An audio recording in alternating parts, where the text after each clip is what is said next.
자, 다음 코너는요. 화제 영상 코너입니다. 선우는 만남, 연애, 결혼에 도움이 되는 정보들 굉장히 많이 제공을 하고 있죠. 한번 흘려보내기에 정말 아까운 영상들 다시 소환해서 만나보는 시간입니다.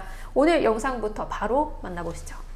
재혼의 현실은 그리 녹록하지는 않습니다. 결혼 생활을 잘 아는 데서 오는 식상함, 사랑보다는 현실을 더 의식할 수밖에 없는 여러 상황들이 있기 때문이죠. 재혼 생활을 힘들게 하는 함정들은 무엇일까요? 첫 번째는 아마 대부분의 재혼 남녀들이 겪는 상황일 것입니다. 외모와 경제력의 함정이겠죠. 네, 영상 보고 왔습니다. 네, 저도 이 영상 봤는데요.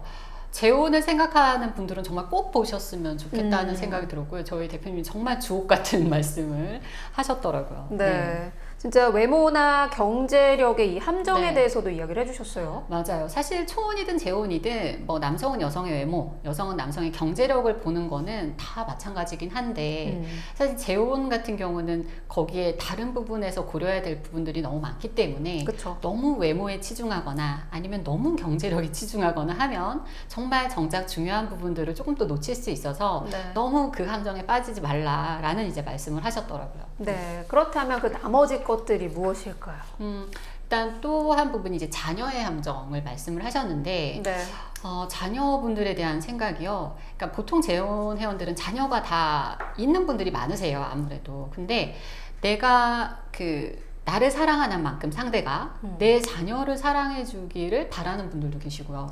근데 뭐 기대죠. 그런 기대를 하는데 사실 그렇게까지 되기가 쉽지 않으니까. 네. 그리고 어떤 경우는 나는 자녀가 있지만 상대는 또 자녀가 없었으면 하는 생각을 하기 때문에 좀 내 자신을 위주로 생각을 하는 건 거죠. 그러니까 예를 들어 내가 자녀가 2명을 키우고 있어요. 네. 뭐 상대도 자녀가 2명이 있다? 이러면 이게 만나서 결혼을 하면 자녀가 4명이 되는 건 거잖아요. 근데 내가 2명도 힘든데 4명은 키우기 힘들어. 이런 생각을 하시게 되면 이제 너무 이제 본인 입장에서만 생각을 하게 되는 거니까 이 자녀 부분에 대해서도 조금 신중하게 생각을 하셔야 된다라는 의미가 있고요. 네. 또 하나가 이렇게 이제 자녀가 있다 보면 또 하나가 이제 전배우자와의 관계인데요. 재혼에 있어서 사실 전배우자와의 관계가 자녀가 있다고 하면 정말 뭐 깨끗하게 청산이 되기는 좀 어려운 부분이 있습니다. 그래서 이제 현 배우자에게 뭔가 많이 신경 쓰이는 부분들을 주지 않으려고 노력하시는 그런 네. 부분도 필요할 것 같고,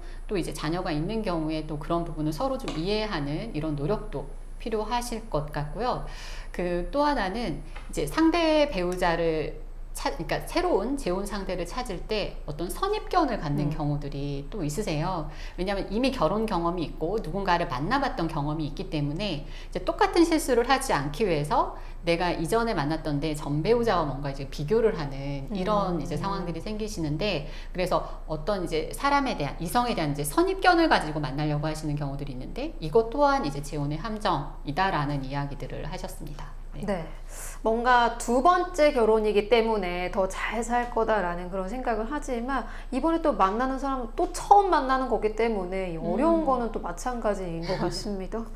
참, 이 결혼정보회사에서는 재혼 만남도 많은데, 그렇다면 초혼과 재혼의 차이점이 있다면 또 어떤 게 있을까요? 만남에 있어서. 아까도 말씀드린 것처럼 기본적으로 이성을 보는 기준은 사실 크게 다르진 않은데요. 네. 이제 첫 번째로 제가 좀 크게 다르다라고 생각하는 점은 결혼을 하는 시기에 대한 생각이에요. 그러니까 보통 초혼의 회원님들은 딱 결혼 시기를 뭐 올해 아니면 늦어도 내년 해가지고 좀 빨리 결혼을 하고 싶어하는 마음들이 크신 반면에 재혼 회원님들은 일단 결혼보다는 이제 결혼이 물론 궁극적인 목적일 수는 있지만 일단 이제 사랑하는 사람을 찾고 싶어서 오시는 거다 보니까 일단 결혼이라는 형식에 그렇게 중요하게 생각하지는 않습니다. 그리고 시기적으로 뭐 언제 꼭 결혼을 해야 되겠다 이런 말씀보다는 빨리 그냥 사랑하는 사람을 만나고 싶다 라는 위주로 이제 말씀을 하시고요.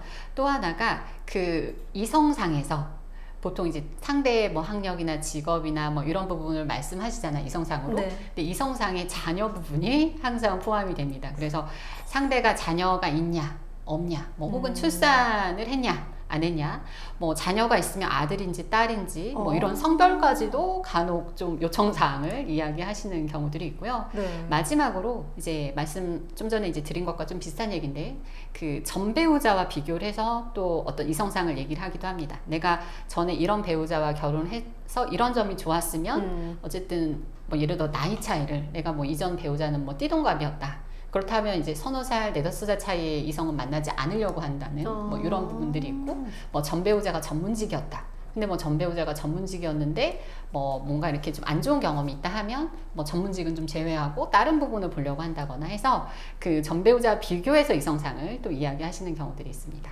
네.